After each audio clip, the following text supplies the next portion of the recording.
वहीं यूपी के पूर्व सांसद डीपी यादव की कविता संग्रह किताब वक्त साक्षी है का दिल्ली के प्रगति मैदान में आज विमोचन हुआ।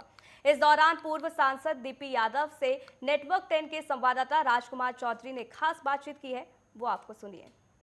मेरे साथ मौजूद हैं धर्मपाल यादव, जिन्हें डीपी यादव के नाम से जाना जाता है।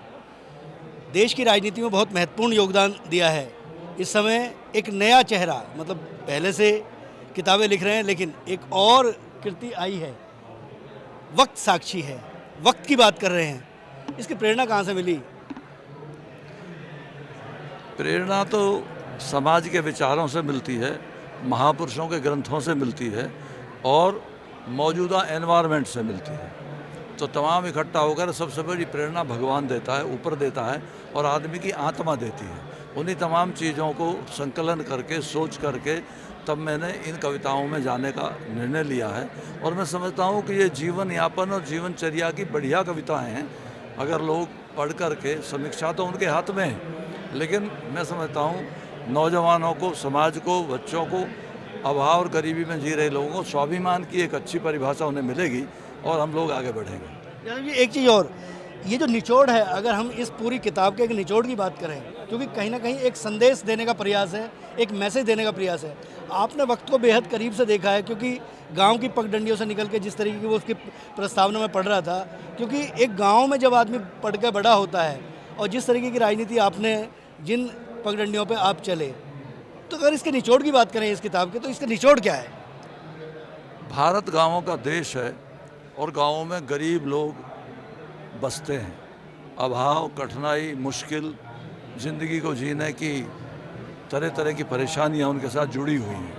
लेकिन जब तक हमारे अंदर विश्वास और स्वाभिमान नहीं है, तब उन दिक्कतों का सामना करने में कठिनाई आती है।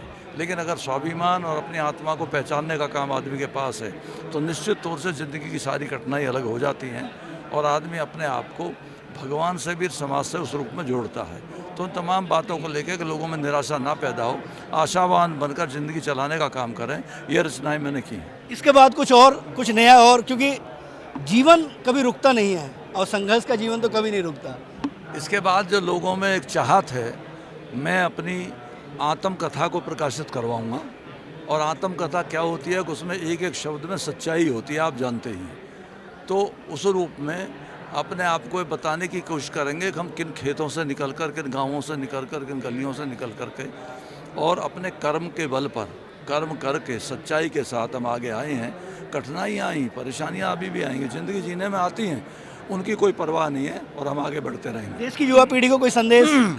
नौजवान को अपने स्वाभिमान के साथ जीना चाहिए, देश की संविधान को निभाते हुए और शांति प्रिय ढंग से अपने आप को आगे बढ़ना चाहिए, बढ़ाना चाहिए।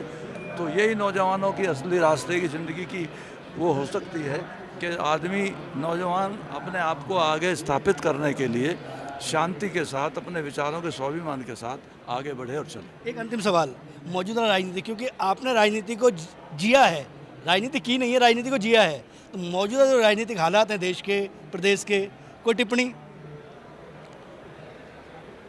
देखिए, इतने बड़े मुल्क में कई रुकावटें भी आती हैं, कई परेशानियां भी आती हैं। मुश्किल वही हल होती है जिसको सब मिला करके हल करते हैं। तो कुल मिलाकर के देश के सामने जो भी कठिनाई, परेशानी आए, हम सब लोगों को जुड़ कर अपने राष्ट्र प्रेम के साथ में देश को आगे बढ़ाने का काम करना चाहिए। वक्त की वक्त से क्या बात करें, न वक्त ही रहा, ये वक्त ही की बात होती है। हर बात की बात को बात नहीं कहते, बात बड़ी मुश्किल से बात होती है। ये थे डीपी यादव, एक और पड़ाव की तरफ।